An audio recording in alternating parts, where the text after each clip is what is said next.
E aí, pessoal, bem-vindos. Eu sou o professor Pinguim e na semana passada a gente fez um vídeo interessante sobre coordenadas polares e gráficos que envolvem circunferências. Esperando um comentário de um de vocês que diz que gostou do vídeo e queria ver um pouco mais sobre isso, a gente vai falar mais sobre gráficos que envolvem circunferências, embora nesse vídeo de hoje a gente não vá falar sobre coordenadas polares, a gente vai falar sobre um processo um pouco diferente, que são os gráficos gerados por espirógrafos. Existe uma chance que você já tenha visto espirógrafo, existe uma chance que você talvez já até tenha tido espirógrafo. O espirógrafo, ele é vendido hoje em dia como um brinquedo para você fazer desenhos geométricos bonitos. O princípio de funcionamento dele é basicamente uma circunferência que vai girando em torno de uma circunferência maior. Já começando de cara com o nosso software, aqui eu simplesmente desenhei duas circunferências, uma com raio maior, uma com raio menor. A partir do momento que a gente põe a circunferência menor andando dentro da circunferência maior, sem mexer a circunferência maior, a gente pode fixar um ponto dessa circunferência menor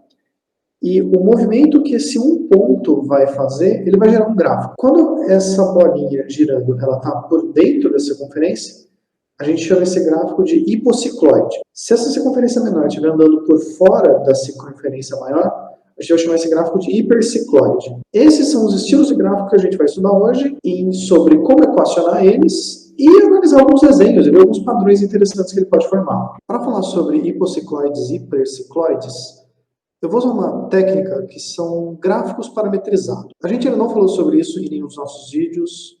Eu acredito que eu vou falar sobre isso mais detalhado em algum dos nossos vídeos. Esse é um tópico interessante, ele tem imagem para pelo menos mais um vídeo falando só disso. Mas por enquanto eu vou passar uma introdução bem leve sobre esse estilo de gráfico. O conceito central dele é uma ideia que vem da física. Digamos que a gente tem esse gráfico que representa uma trajetória de um ponto. Faz de conta que no tempo 0 ele está nessa posição, que no tempo 1 ele está nessa posição, que no tempo 2 ele está nesta, que no tempo 3 ele está nesta, e que no tempo 4 ele está nesta. Um gráfico parametrizado, ele vai considerar o eixo x e o eixo y separados. Então, nesse movimento, digamos que você anote no eixo x, onde ele estava no tempo 0, onde ele estava no tempo 1, onde ele estava no tempo 2, e você vai fazendo essas anotações e você acaba criando uma função que te diga onde estava o x em cada tempo. Da mesma forma, a gente pode pegar o eixo y e analisar no eixo y onde essa partícula estava em cada tempo. A gente tem o y no 0, o y1, o y2, e vai anotando sobre o eixo y onde ele está em cada posição. Dessa forma, a gente cria uma função que diz como está o y e como está o x em cada tempo. O conjunto dessas duas funções, onde, nesse exemplo, o tempo variava de 0 a 4, o conjunto das duas separadas indicariam como seria o movimento só em x ou só em y. Juntas, a gente pode usar isso para reconstruir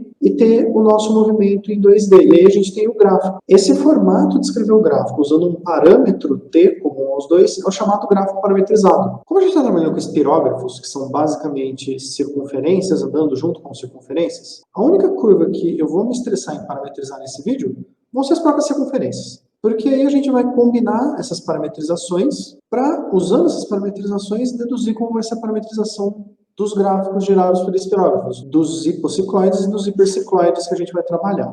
Vamos fazer uns rascunhos aqui.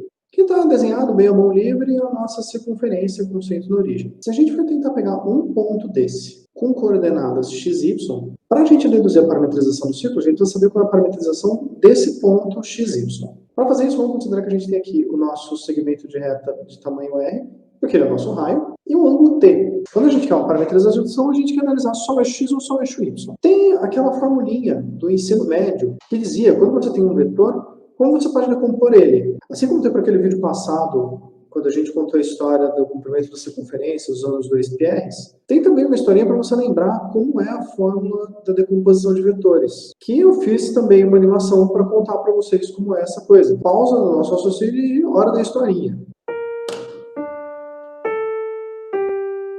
Era uma vez, no plano cartesiano, entre os nossos eixos x e y, um vetor que morava lá. Esse vetor ele era escorado no x com ângulo θ e o nome dele era vetor v. Esse vetor v ele tinha uma característica muito engraçada, que ele era um vetor que tinha dupla personalidade. E essas duas personalidades dele elas eram altamente conflitantes. E essas duas personalidades dele eram conflitantes, elas sempre tinham ideias opostas uma à outra. Uma das personalidades dele estava sempre cansada, com sono, e queria deitar e dormir no eixo X. Já a outra personalidade, que não tinha sono, era uma personalidade que queria apanhar no eixo Y para poder chegar mais longe. E aí elas começavam a discutir entre elas, e as duas tinham bons argumentos. A personalidade do eixo X queria deitar e dormir. A personalidade do eixo Y queria trabalhar. E aí eles começaram a discutir depois de um tempo. E uma queria ir por X, outra queria ir por Y. E a discussão foi ficando mais acirrada. E aí, de repente, bum! Acontece uma explosão. E esse vetor ele acaba se decompondo e virando dois outros vetores diferentes. Um deles ele passou a se chamar Vx, que ele era a parte de V que ficou em X. E o outro passou a se chamar Vy, que era a parte de V que está em Y. Vx é a parte de V que estava sempre cossono. E Vy era a parte de V sem sono. E é por isso que a gente diz que quando você decompõe o vetor, o que está em X é o que está cossono e o que está em Y é o que está sem sono. Eu adoro essas historinhas, eu não consigo ficar sério quando eu conto essas historinhas. E a gente pode usar essa ideia da historinha, de você poder decompor um vetor em x e y usando seno e cosseno, para fazer a mesma coisa. Nesse caso, o que faz o papel do vetor é o nosso raio. E se a gente for considerar só o que tem em x e só o que tem em y, fazendo isso, o que está em x vai ser o raio vezes o cosseno, e o que está em y vai ser o raio vezes seno. Esta é uma forma de representar uma parametrização de uma circunferência. Existe uma variante que ela considera também a velocidade da partícula que está se movendo. Jogando essa equação no gráfico, ele vai desenhar um gráfico de um círculo. Mas se a gente alterar o valor dentro do parênteses, desde que seja a mesma alteração para seno e para cosseno, para x e para y, a gente vai ter o mesmo movimento, mas acontecendo em velocidades diferentes. Então, fazendo um caso um pouco mais geral, a gente tem que o nosso x ele seria o raio vezes cosseno de uma velocidade vezes tempo, e o y seria o raio vezes seno da velocidade vezes tempo, desde que seja a mesma velocidade nos dois eixos. Isso funciona muito bem para o círculo que tem centro na origem, mas se a gente tiver um círculo com centro deslocado, a gente tem que considerar também esse deslocamento. Se o nosso centro está no ponto x0, y0, basta que a gente some esse deslocamento em x ou em y para gerar o nosso caso mais geral ainda. Essa é a forma de parametrizar uma circunferência. Então, agora a gente tem as equações. Já que a gente tem as equações, é possível programar elas no computador. Vamos analisar como são alguns desses movimentos. Por exemplo, o movimento quando o raio interno é 4 vezes menor que o externo.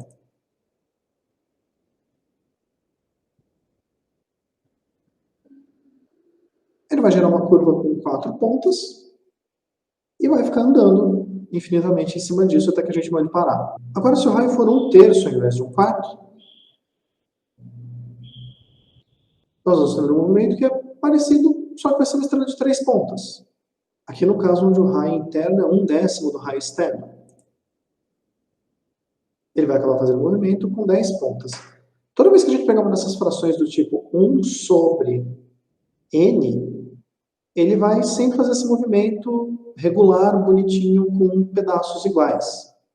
Mas vamos pegar uns números não tão bonitos assim, vamos pegar uns números mais esquisitos. Vamos tentar aqui um círculo que é 5/12 do círculo externo. Aí esse movimento ele não vai fechar exatamente igual que ele era logo na primeira volta. Você vai precisar de um número maior de voltas do círculo interno em torno do círculo externo até você conseguir fechar a figura e fazê-la num formato regular completo.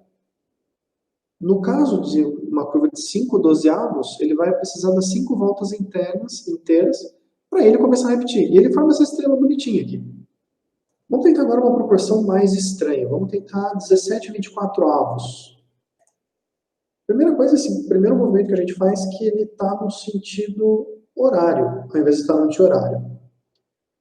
Isso vai acontecer toda vez que a gente tiver um movimento onde a nossa proporção entre o raio maior e o raio menor for maior que meio. A partir do momento que isso acontece, o sentido vai ser oposto ao sentido original. No anti-horário, se a gente pegar números maiores que meio, gira no horário. Se a gente pegar uma proporção exatamente igual ao meio, o que acontece? Ele não gira.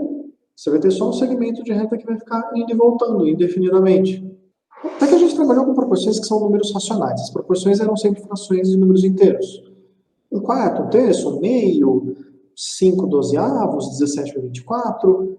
Mas quando você faz frações racionais, eventualmente o número de voltas em que o círculo menor dá para o círculo maior para voltar para a mesma posição original é a mesma. Se a gente usar um número irracional, acontece uma coisa interessante. Aqui eu desenhei 2 círculos cuja proporção é raiz de 2. E nesse caso, não importa quantas voltas a gente deixa ele dar, ele nunca vai chegar exatamente no mesmo ponto. Eventualmente a linha pode acabar sobrepondo pelo algoritmo da espessura da linha na hora que ele desenha. Mas ele nunca vai fechar, exatamente, ele vai sempre continuar até você ter uma coisa maciça entre as duas circunferências. Você vai acabar desenhando um tipo de um donut. Vamos começar fazendo um teste simples. Vamos ver o que acontece se o raio externo ele for 1/3 do raio interno.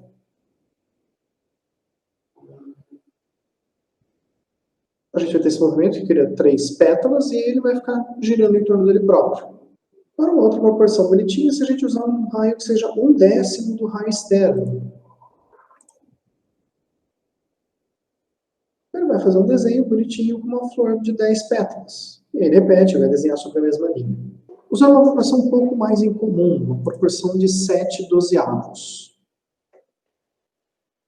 Como ele vai ser uma proporção maior que a metade, ele vai dar mais do que meia volta, logo aqui no primeiro movimento. Então ele não vai fechar uma flor bonitinha com um número de pétalas que vai, volta e volta para a posição original.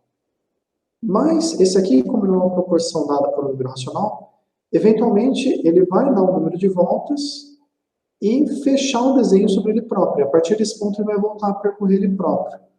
Eu acredito que seja logo na próxima pétala. Sim. E aí ele desenha sobre ele próprio, vai ficar refazendo esse desenho. Vamos aproveitar e fazer algumas coisas que não eram possíveis fazer quando a gente tinha hiposcicloides. Por exemplo, usar 2 círculos que têm o mesmo raio. Se a gente usasse isso por dentro, um círculo vai ficar travado dentro do outro e você não tem movimento, você tem um ponto parado.